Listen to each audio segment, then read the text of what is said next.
Good afternoon. It's an honor and pleasure for me to introduce my friend and colleague of 24 years, Dr. Wendy Havran. Wendy received her PhD with Dr. Frank Fitch from the University of Chicago, and then went on to do an illustrious postdoctoral with Jim Allison at Berkeley. After that, we were very lucky, and she was recruited by Per Pedersen as a young investigator, which in our department was rare in those days to do that. But she was outstanding in the research she had done previous to coming to Scripps, and we were very lucky to have gotten her. She joined us in 1991 and received tenure in 2002. Wendy, in addition to being on our faculty, is also adjunct faculty at UCSD and is faculty of the Markey Trust Graduate Program at UCSD. Wendy has received many awards. She was a Markey Scholar. She was, for many years, a scholar of the Leukemia and Lymphoma Association, including their Stolman Scholar. She also has an honorary doctorate from the University of Copenhagen, which I didn't know until very recently. She's never talked about that much. Wendy's service, both within Scripps and the greater community, both immunological community and just community at large, is extraordinary. She has trained dozens of postdocs, graduate students, undergraduates, but she has been most generous with her time in mentoring and advising at all levels, including high school students, and working with many organizations and nonprofits around the city. Wendy has published close to 100 full-length manuscripts in the very top journals: Immunity, Nature, Science, Journal of Clinical Investigation, and of course, my favorite journal, Journal of Immunology. And she is a much sought-after speaker and has given hundreds of seminars worldwide, and I think you'll hear why very soon. She is a very good speaker and is sought after because her research is really entirely unique. She defined a field. Her passion has been a little researched but incredibly important subset of T cells, gamma delta T cells, and her work on these cells and neighboring epithelial cells in the thymus and skin and the intestine in both man and mouse is really groundbreaking.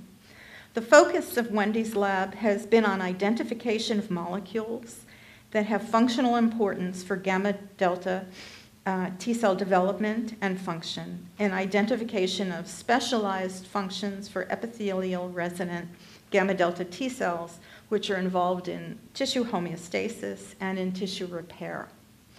The title of her talk, appropriately to this, is Immune Crosstalk in Epithelial Barrier Tissues. And thank you very much, Wendy.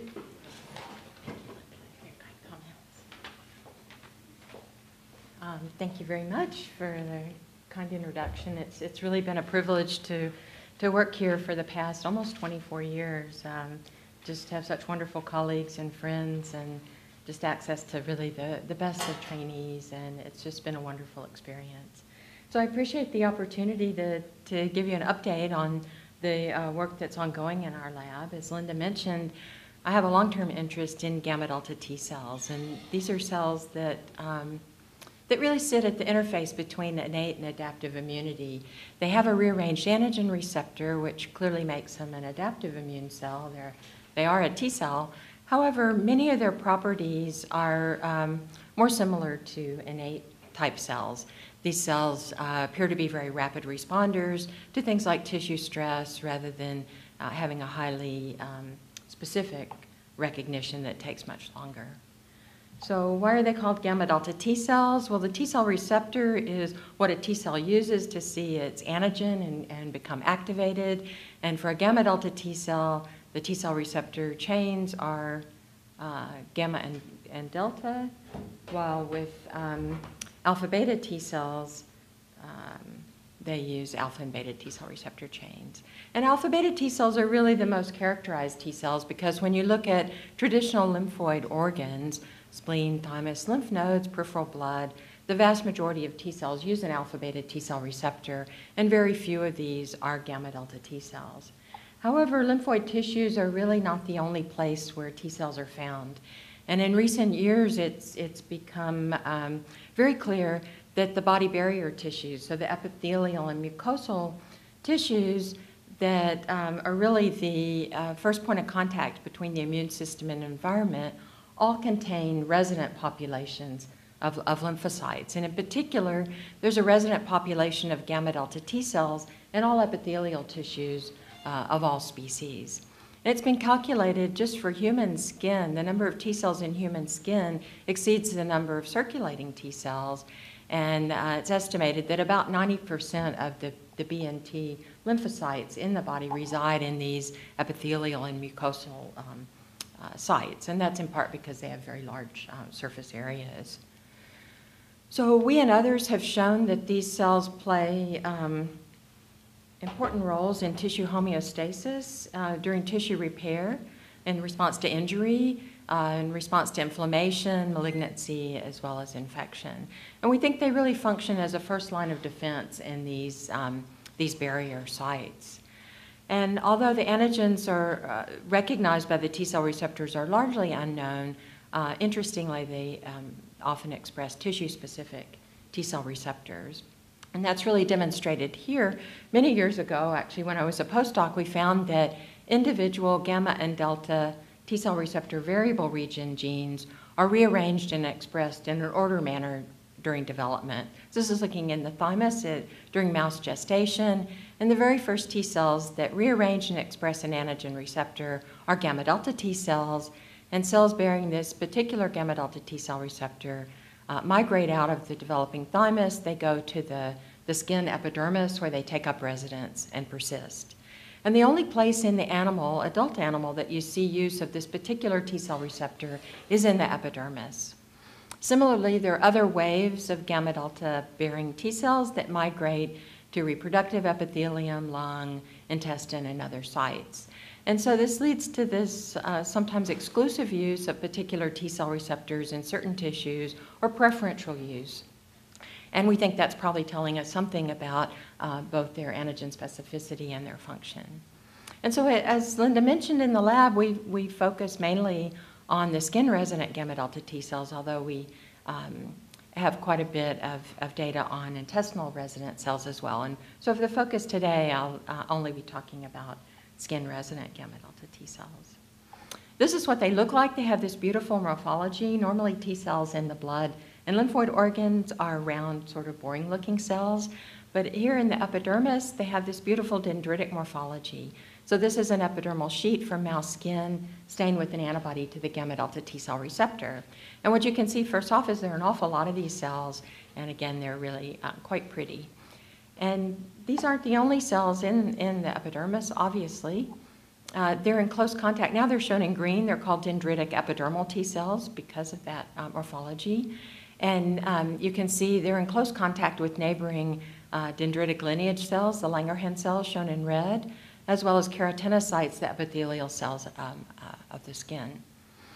And so one of the interesting things that I forgot to mention in this slide is that, as you can see, there are a lot of these cells, and they all have an identical canonical T cell receptor. So if you sequence the T cell receptor from each of these T cells, it's always identical. And so that's unusual. Normally, T cells rearrange an antigen receptor in order to recognize any potential antigen that you might see. So you rearrange in order to generate diversity. However, for these and a number of other gamma delta populations, they actually have an invariant T cell receptor. So based on their morphology and this unusual antigen receptor, restricted antigen receptor expression, we hypothesized that maybe these cells weren't there to recognize a potential pathogen, normally T cells see bacterial or viral peptide ligands presented by MHC molecules, and they're ideally poised to respond to pathogens. But if you can only see one thing, it doesn't really make sense that you'd recognize one specific pathogen but not be protected against any other kind of disease. And so we hypothesized that these cells are in the tissue monitoring neighboring epithelial cells for damage or disease. So we think they've got these dendritic processes sent out so that they have their finger on the pulse of all the neighboring epithelial cells waiting to detect damage or disease. And then they're ideally poised to be first responders. And so we proposed that instead of recognizing, again, a bacterial or viral peptide ligand, instead we think they see some common consequence of any kind of damage or disease. So they don't care whether it's an infection, a wound, a tumor, or any other kind of problem. We think they recognize cell stress or cell trauma-associated antigen. And so they're there to monitor for trauma and provide really a first line of defense. They have this innate-like response. They respond very rapidly and can help maintain skin homeostasis. And so because they have this monoclonal T cell receptor, this predicts that the same T cell receptor ligand would be expressed on damaged tissue regardless of the type of trauma. And so we set out to test this hypothesis initially by looking at tissue injury, and then more recently at looking at other types of trauma that the skin routinely comes in contact with. And so many years ago now, Julie Jameson was a postdoc in the lab, and what she found is that mice that lack gamma delta T cells have a delay in wound closure compared to wild-type animals. So you can see here in the absence of gamma delta T cells, the wound diameter is larger, it's more inflamed, and they don't appear to effectively heal wounds. So again, suggesting that one of the roles of these cells is to help respond to tissue injury. So really over the last 10 or more years, the lab's been focused on identifying the mechanisms by which these cells contribute to wound healing. And wound healing is really, for effective wound healing to occur, there is a series of overlapping phases: hemostasis, inflammation, reepithelialization, and then tissue remodeling. These have to occur in an ordered manner in order to get effective wound healing.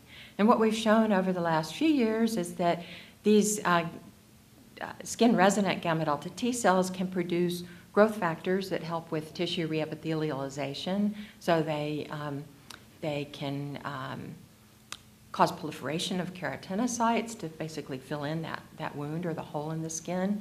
They produce a variety of inflammatory cytokines that contribute to the inflammation phase of wound healing. And they also send signals out to the periphery through secretion of a variety of chemokines that recruit other cell types with their own specialized functions into the wounded tissue.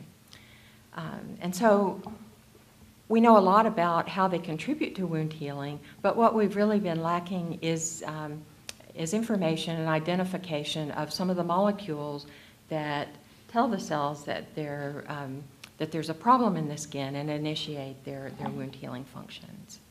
And so what I'd like to tell you about are some of our recent studies to try and identify T cell receptor ligands as well as other molecules that regulate the function of these cells.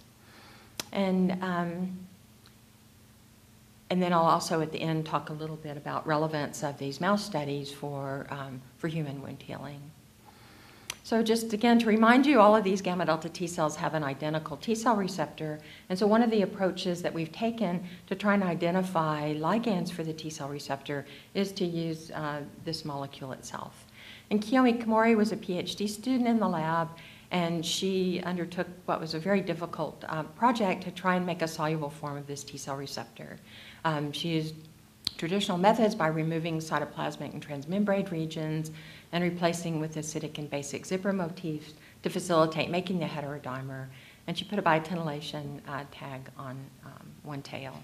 So in addition to making the soluble skin gamma delta T cell receptor, she made another control reagent, another gamma delta T cell receptor that uses different gamma and delta T cell chains and is not used in the skin, but it has the same other motifs. And so the idea was that because Kiyomi put a biotinylation site on one of the chains, she could use fluorescinated streptavidin to multimerize the receptor with the idea that this might increase the avidity of binding and allow us to detect this unknown T-cell receptor ligand on damaged tissue.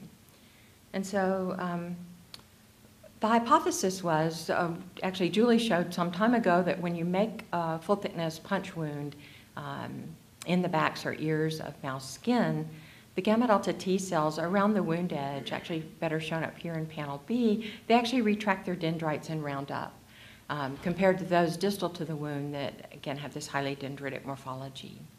And when Julie sorted these rounded gamma delta T cells around the wound and compared them to the dendritic cells away from the wound, she found that those from that were rounded up were activated, and here making message for a wound healing growth factor, while those from the control non-wounded area were not.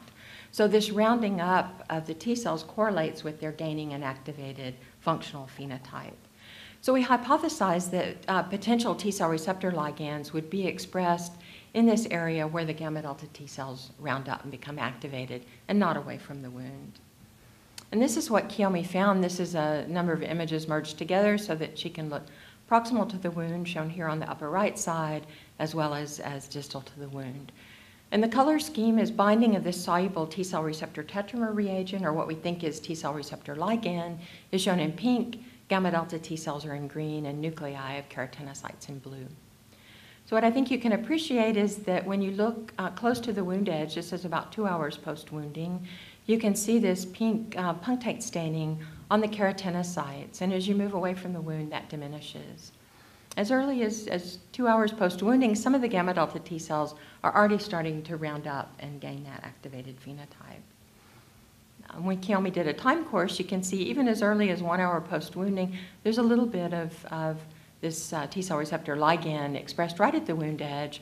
By 2 hours, it's maximum, and by 4 hours, it's gone. So it's a very rapid, very transient expression of ligand. But in response, all of the gamma delta T cells around the wound round up and become activated. And so to demonstrate that T cell receptor interactions were required for the wound healing functions of these cells, Kiyomi performed full thickness wounds in the backs of mice. And then at the time of wounding, she delivered this soluble T cell receptor tetramer directly in the wound bed with the idea that that would block interaction between the T cell receptor on the gamma delta T cells and their ligand, and could use that to see, to demonstrate whether or not T cell receptor mediated signals were important for effective repair. And what she found in green is that there's a significant delay in wound closure, again, when she inhibited binding of the T cell receptor to its ligand at the initiation of a wound. And this is very similar to the delay seen in purple when there are no gamma delta T cells present at all. So again, we think showing that there's an essential contribution of the T cell receptor mediated signaling for the wound healing function of these cells. And again, the control gamma delta T cell receptor tetramer had no effect on wound repair. So Kiyomi made this nice cartoon where when you make a wound, there's this rapid transient upregulation of ligand, and T cells in that area become activated. So that certainly, we thought, gave some credence to our hypothesis that these cells could respond to tissue injury, but we wanted to know if they were really just specific for wound healing or if other types of skin trauma could also impact activation of these cells. And so one of the conditions that we were interested in looking was skin inflammation. And psoriasis is the most common form of chronic inflammatory skin disease. And there's been a lot of recent research showing that the IL-17 cytokine family members are key components for development of this disorder. And it's been known that gamma delta T cells actually are often the major producers of IL-17 family cytokines. And so we've been interested to try and determine if these epidermal resident gamma delta T cells can contribute to inflammatory or respond to inflammatory skin disease. So first we wanted to know if they could make IL-17 cytokines. So when Amanda McLeod was a postdoc in the lab, she showed that upon activation through the T cell receptor, that a subset of gamma delta T cells can produce IL-17A. So that showed they had the potential to respond. And so what we wanted to do was to look at a mouse model of psoriasis.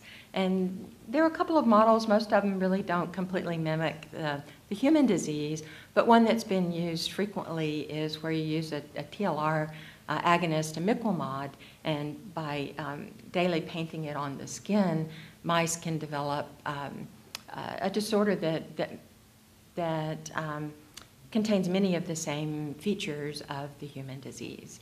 And IL-17 is one of the key mediators of psoriasis development. And there have been published roles showing that dermal resident gamma delta T cells can respond later after imiquimod treatment. So the skin is made up of two major layers, the epidermis, where our gamma delta T cells are located, is the outermost layer, and there's underlying dermal tissue. There are gamma delta T cells in the dermis, but they use a different T cell receptor from those that we're interested in the epidermis. So based on our wound healing studies, we hypothesized that this epidermal gamma delta T cell antigen might be upregulated very early after treatment with this psoriasis-inducing agent, resulting in early production of IL-17 cytokines by these epidermal resident gamma delta T cells. And this might act to help initiate inflammation in psoriatic lesions. And so we've looked again as a measure of activation to look at this change in morphology that correlates with gaining a functional phenotype. And this is when we got really lucky. Last summer, Mike McGraw was a SURF intern, and he spent the summer in the lab setting up the psoriasis model, and fortunately he's decided to join our PhD program and will be coming back to the lab in August for a rotation. And what Mike found during his summer project was that when you look after about 3 days of treatment with this imiquimod psoriasis-inducing agent, you can see the gamma delta T cells in the imiquimod treated skin have rounded up, while those in vehicle-treated skin remain highly dendritic. He also looked to see if he could detect expression of this gamma delta T cell receptor ligand through use of the T cell receptor tetramer. And you can see about 2 days, after about 2 days of imiquimod treatment, there's dramatic upregulation of this T cell receptor ligand, again, in treated skin, but not in vehicle control. And after that, we think after interaction of these cells with their ligand, they then can become activated and potentially contribute by production of cytokines such as IL-17. So we think this shows that these cells don't only respond to wounds, but to to skin inflammation. Another thing that the skin is, at least for those of us in Southern California, that's usually exposed to quite frequently, is UV radiation. And this is known to cause inflammatory reactions in the skin through causing sunburn, and over time can contribute to aging. It's also a major risk factor for development of certain skin cancers, and this is really skin cancers are a major and increasing problem in the world. So we wanted to know if UV radiation could also cause activation of these gamma delta T cells. So Amanda McLeod in the lab showed that after UV radiation of skin, the epidermal gamma delta T cells upregulate expression of an early activation marker. They also retract their dendrites and round up, again showing activation. And she showed that in vitro, when UV-irradiated keratinocytes are exposed to the gamma delta T cells, this leads the gamma delta T cells to produce IL-17 and to proliferate. And then finally, we've looked at a skin allergen model where skin is painted with a contact hypersensitivity inducing agent, in this case dinitrofluorobenzene, DNFB. And skin allergen exposure can lead to a T cell mediated inflammatory disease where IL-17 is a key cytokine. And so again, when this time Morten Nielsen and Charlotte Bonefeld from Copenhagen spent some time in our lab and setting up this model, and what they found out was that again, exposure to contact hypersensitivity inducing agents led to rounding up of these gamma delta T cells and induced production of IL-17 and other cytokines. So we think this really validates our hypothesis. We think we've shown now that these epidermal resident gamma delta T cells can become activated following a number of different trauma or stress-inducing exposures in the skin. In each case, the activation of these cells is T cell receptor mediated, shown either by detection of upregulated expression of ligands or through blocking TCR Ligand interactions. And since the T cell receptor of these cells, again, is monoclonal, it implies that the same ligand is upregulated after any of these different types of trauma. And so, although we still don't know what this ligand is, unfortunately, we're using the information gained so far to use a couple of different strategies to try and identify. One involves using the T cell tetramer approaches, again, since we now know that the ligand is only expressed very rapidly and very transiently on cells. We're taking different approaches to isolate and identify the ligand. We're also using approaches like RNA-seq on cells that do and don't express the ligand to identify candidate ligands, as well as looking at other candidate ligands. And just briefly to tell you, Kevin Ramirez in the lab has been investigating one of these candidate ligands, and this is the endothelial protein C receptor. And EPCR has been shown to directly bind one particular human gamma delta T cell receptor, so raising the possibility that this molecule might be a potential ligand. Kevin showed that EPCR is expressed on keratinocytes in the skin, and in collaboration with Wolfram Ruff here, Wolfram produced EPCR deficient mice, and Kevin showed that these mice have a delay in wound healing. So, of course, we got excited about that. However, Kevin's studies went on to show that the EPCR does not directly bind to this mouse epidermal gamma delta T cell receptor, and so that the effects on wound healing are separate from direct T cell receptor ligation. However, it's a very interesting phenotype, and Kevin's going on to work to try and identify what the EPCR binds on the surface of the gamma delta T cells and how exactly it contributes to their activation. Now, another candidate ligand that we're investigating in the lab is potential recognition of skin-derived lipids by CD1 molecules, and Andrew Polkowski in the lab is focusing on this. It's known that CD1 molecules can present lipid antigens to NKT cells as well as other alpha, beta, and some human gamma delta T cells. There was an interesting recent report from showing that when skin is injured, when human skin is injured, that the lipids that reside on top of the skin, so the skin has a layer of sebum that contains oily lipid-like antigens that normally are not in contact with the epidermis. And so Branch Moody showed that when you have a skin injury, these skin lipids now have access into the epidermis, where they're picked up by CD1 molecules on Langerhans cells, and they can be presented to alpha beta T cells in the dermis to become activated and contribute to skin functions. So we were curious to know if this happened in mouse skin as well. So once there's an injury in skin, if these skin lipids can be exposed to the keratinocytes and potentially be recognized by the gamma delta T cells. So Andrew showed that CD1D is expressed on mouse keratinocytes, and CD1D deficient mice have delayed wound healing. So he's currently investigating whether that has any relationship to a role for skin-derived lipids presented by CD1 to these gamma delta T cells, and that's work in progress.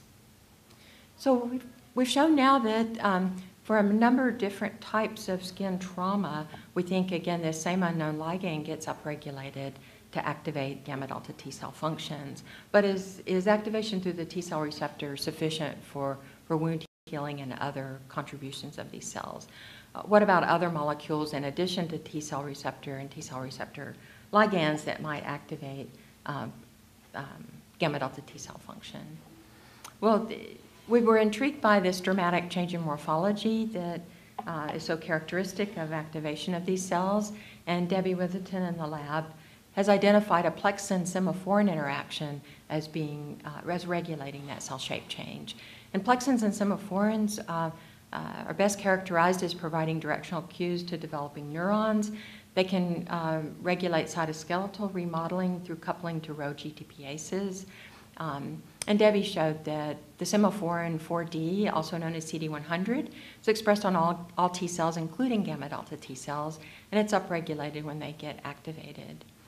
She showed that the novel semaphorin receptor, Plexin B2, is the receptor for CD100 in the epidermis, and Plexin B2 gets upregulated on keratinocytes following wounding. So we got lucky here.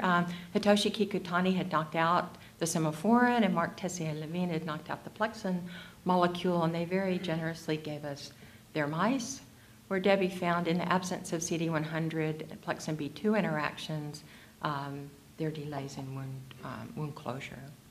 So we hypothesized that that interactions between these molecules regulated that cell shape change, and that this change in morphology is needed for full activation of the cells in order for them to proliferate after becoming activated and then migrate as the wound heals into that newly remodeling tissue. And so Debbie looked at that rounding up or morphology change in the presence and absence of CD100. And what she found is in wild-type mice, after 2 hours post-wounding, about 70% of the gamma delta T cells had no detectable dendrites, and very few remained highly dendritic. In contrast, when CD100 plexin interactions were absent, the vast majority of the cells remained highly dendritic and very few had rounded up. And this difference in morphology persists even out to 3 days, Marianne Chabad found when looking at wound healing in real time in live mice.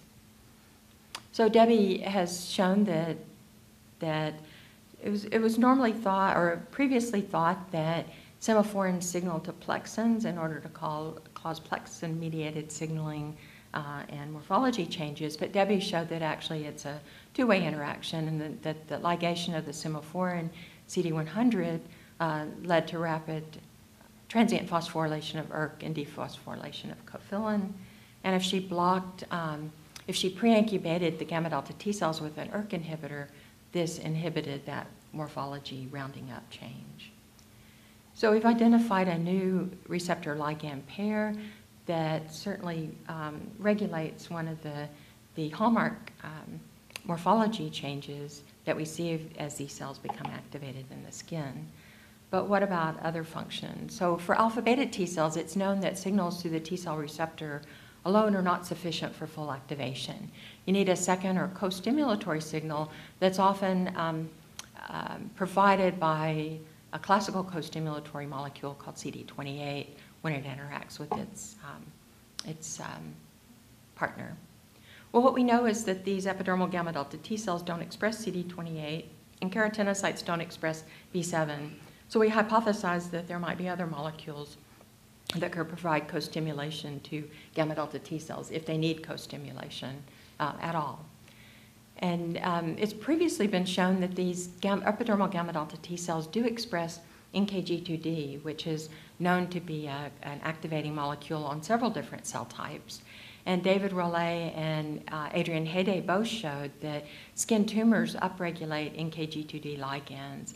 And in order for these epidermal gamma delta T cells to kill skin tumors, they use NKG2D mediated signals.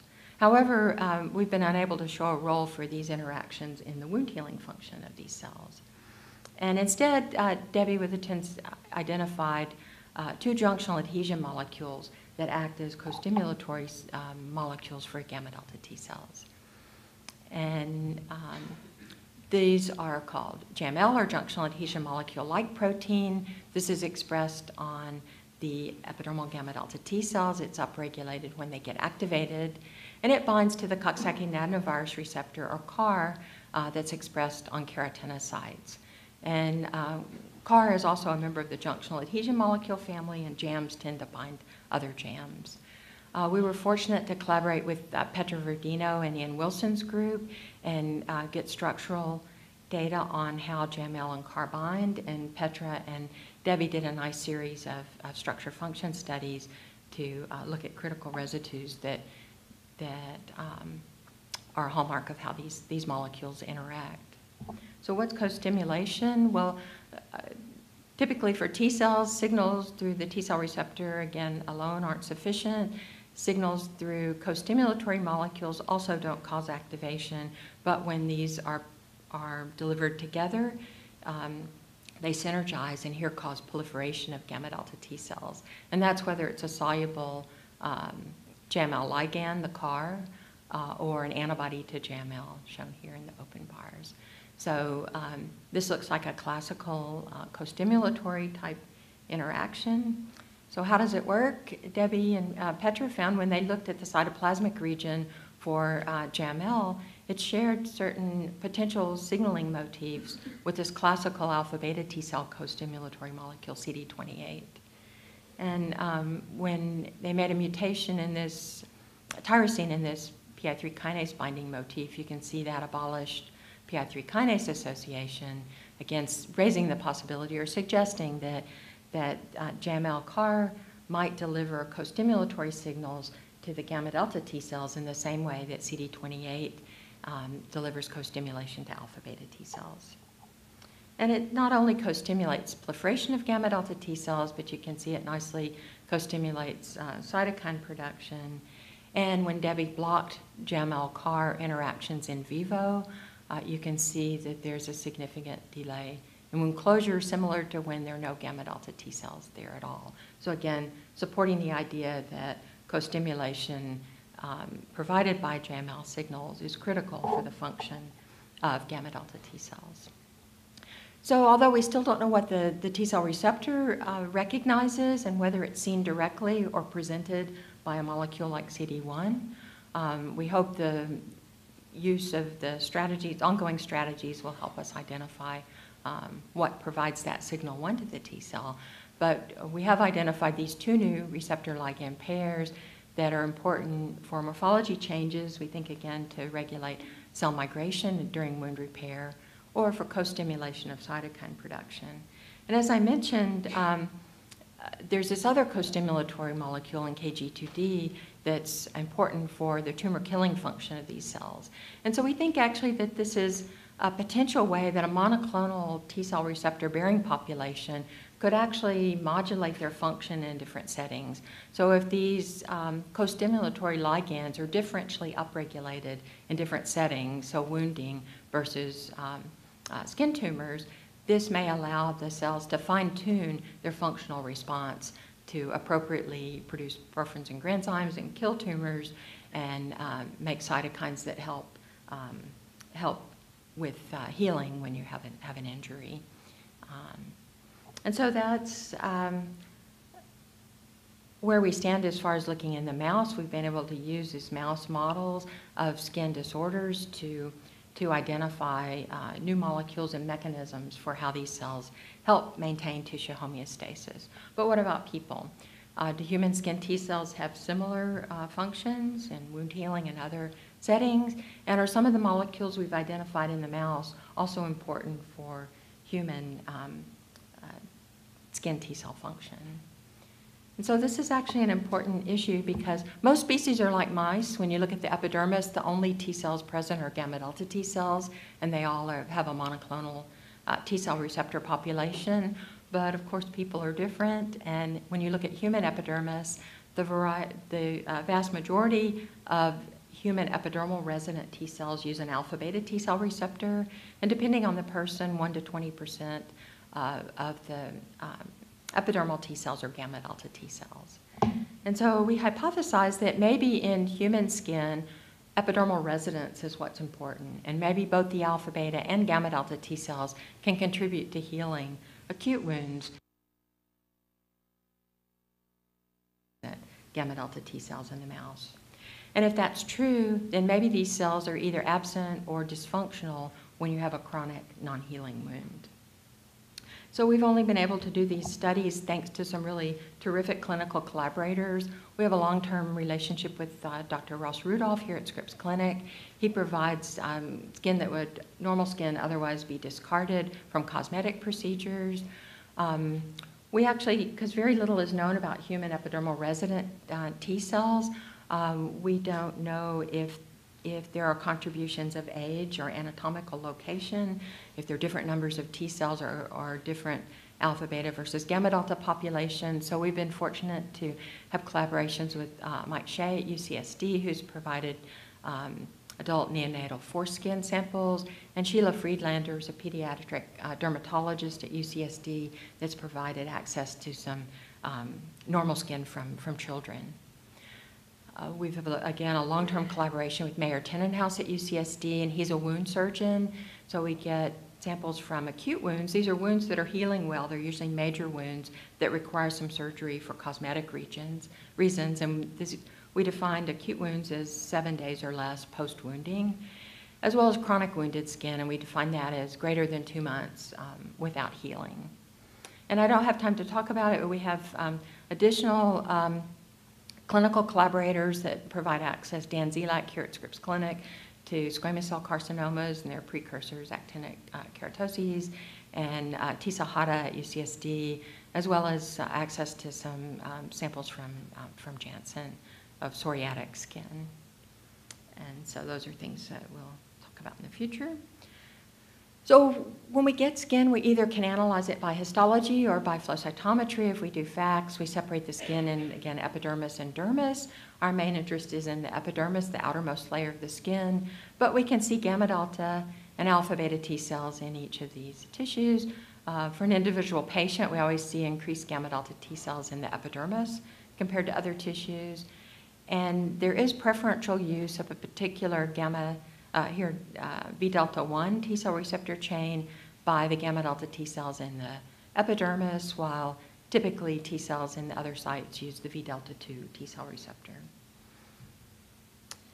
So a number of people in the lab for many years now have been characterizing normal T cells in the epidermis of human skin and looking at, again, issues like anatomical location, age, sun exposure, and other criteria. And I won't go into all of that now, but because our interest for this talk is really in wounds. And so we've been able to look at tissue from a number of patients here with acute wounds. And in this case, we're looking at both normal and acute wound tissue from the same patient. You can see here 3 different patients. There are increased numbers of skin resident here in the epidermis T cells when there's an acute wound compared to normal skin, so implying that they're responding in that wound environment. And when we average over a large number of patients, you can see there's a significant increase in the number of T cells in acute wounds in the epidermis. So we hypothesize if these cells are contributing to wound repair, that they would be activated in producing wound healing growth factors directly ex vivo from acute wounds. And that's what here Anton Toulon found. When he looked at alpha beta and gamma delta T cells isolated from normal epidermis or isolated from acute healing wounds, he saw that both the alpha beta and the gamma delta T cells from the epidermis were activated in here making insulin-like growth factor 1, which is an important growth factor for human wound healing. So in addition, so we think, just like in the mouse, that the human epidermal T cells increase in number and become activated in response to tissue injury, and they can contribute to acute wound healing, much as we saw in the mouse. We've also shown, data I won't show you, that human epidermal resident T cells can proliferate and produce IL-17 in response to UV irradiation, and that human epidermal T cells are increased in psoriatic lesions, and we hypothesize also producing IL-17. So we think the human, both alpha beta and gamma delta epidermal T cells have similar functions in tissue surveillance and maintenance of homeostasis, much as we found in the mouse skin. So what about chronic wounds? Chronic wounds are an increasing clinical problem, And in contrast to what we saw with acute wounds, T cell numbers are, if anything, a little bit decreased when there are chronic non-healing wounds. And so what about cytokine production? Antoine found that although there are still T cells present in this chronic wound environment, they appear not to be activated. They're not producing growth factors directly ex vivo. So Antoine isolated these cells and then tried to see if he could activate them ex vivo to produce cytokines. And normally when you take either alpha beta or gamma delta T cells from the epidermis, you can in vitro activate them through the T cell receptor and they'll produce here wound healing cytokines. But what he found was that these T cells from the chronic wound environment were unresponsive. And so that raised the possibility of a contribution for co-stimulation. So as I mentioned before, at least for alpha beta T cells, they need signal 1 through the T cell receptor recognition of its antigen, as well as a second co-stimulatory signal through molecules like CD28. For alpha beta T cells, it's known if they get signal 1 without signal 2, they become unresponsive, and this has been termed anergic or anergy. So again, the only thing known about, little is known about co-stimulation of gamma delta T cells, mostly what I showed you about the JAML-CAR. So we don't know if they also become anergic, but we hypothesize that could be a reason for the unresponsiveness in this chronic wound environment if they're getting signals through T cell receptor in the absence of co-stimulation. So are co-stimulatory molecules expressed by human epidermal T cells. And just like in the mouse, we found that the alpha beta T cells in human epidermis express the classical CD28 co-stimulatory molecule, while these V delta 1 gamma delta T cells in human epidermis express this new JAML co-stimulatory molecule we found in the mouse. And JAML Ligand CAR is upregulated on wounded keratinocytes. And this is a number of people in the lab, including now Andrew, are focusing on this. And this is what the data looks like in normal epidermis. In normal skin, the epidermis is fairly thin, and you can see this red CAR staining mainly along the basal part of the epidermis where it meets with the underlying dermis. When there's an acute wound, you can see this wound is healing well. There's been a lot of proliferation of the epidermal keratinocytes, and you can see this correlates with upregulation of CAR, shown in red, this co-stimulatory ligand. What about chronic wounds? Well, chronic wounds look more like normal skin. It's a very thin epidermis with low levels of CAR. And so one way that chronic wounds are treated is to surgically debride the wound, try and remove that non-healing tissue, get some fresh margins, and try and re-stimulate or kickstart the healing process again. And sometimes on major wounds, they might do this multiple times before they get effective healing. So with Mayer Tenenhaus, we've been able to get tissue from some of these patients where now these formerly chronic wounds are now showing signs of healing. And you can see that here. There's been a lot of keratinocyte proliferation, and there's this dramatic upregulation in CAR that is not seen in the chronic wound environment. So there's a strong correlation between upregulation of CAR expression and effective healing of human wounds. And to show that more definitively, Debbie's just done here just a preliminary in vitro system where you can take skin and make full thickness punch wounds in normal skin and then put it into an in vitro culture system and look at wound healing for about 5 to 7 days. And what Debbie found is in this in vitro system, if she blocks JAML-CAR interactions, you can see there's a delay in wound closure compared to control. So much like what we saw in the mouse. So this shows we think that JAML-CAR interactions are important for effective wound healing when they're absent or are blocked, they're defects in repair. And we think this raises the possibility that these are candidate molecules that potentially we can target to try and improve wound healing. And so Daisy Johnson's a new PhD student in the lab, and with Debbie, she's working to look and see if we can develop new therapeutic approaches for wound healing. And Cody Higginson is a PhD student with MG Finn, who's now in Georgia. And Cody's thesis project was to develop these degradable hydrogels where you can couple molecules to gels where the molecule can then be released in a timely fashion, and that timely fashion can be minutes, hours, days. With the chemistry, you can fine-tune it as needed. And so we're collaborating with Cody and MG.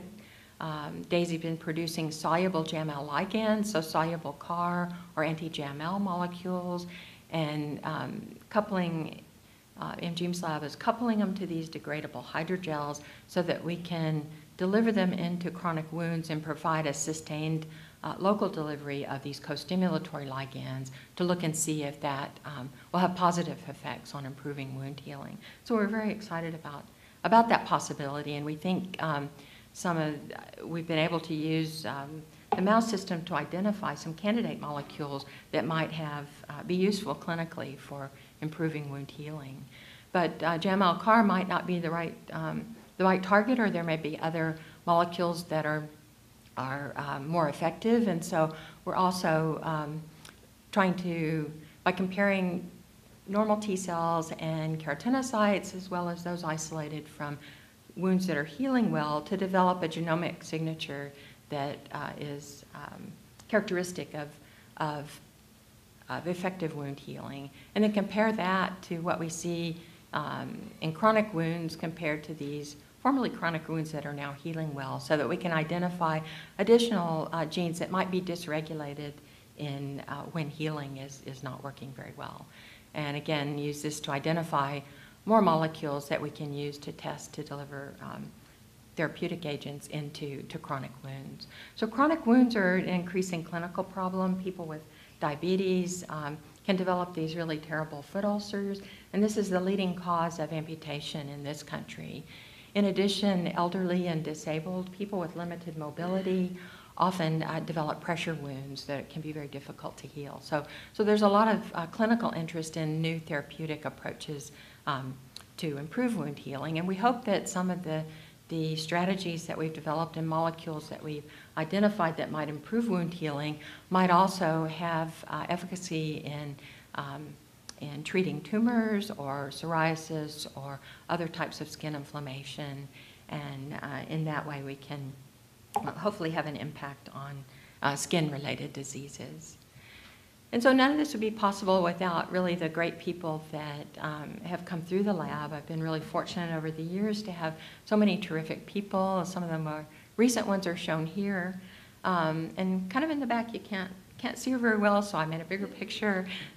There's Debbie. Debbie has been really an essential component to the lab. We've worked together now for, I think, about 17 years. She initially came as a postdoc and stayed as a senior staff scientist. Debbie's been involved in virtually every project. She is a key partner in the lab, and it wouldn't be nearly as much fun or as productive without Debbie. So I'm really grateful for her contributions to the lab. I tried to mention the other current lab members as we go along, as well as former lab members that all had great contributions. My admin Jackie's been terrific. She keeps everything going well. And then we've also been fortunate to have really terrific collaborators both here at Scripps, as well as some former Scripps colleagues and people that have provided animals or set up new models for us. And finally, the clinical collaborators. Mouse studies are pretty easy. The mice are always there. They do what you tell them to when you tell them to, and people aren't nearly as cooperative. So it's really been great to have long-term clinical collaborators to provide us with skin tissue that let us see if our mouse studies have a relevance for human disease. And then, of course, we're really grateful for the funding, especially these days when funding is so difficult. So thanks a lot, and it was a privilege to tell you more about our work. Thanks.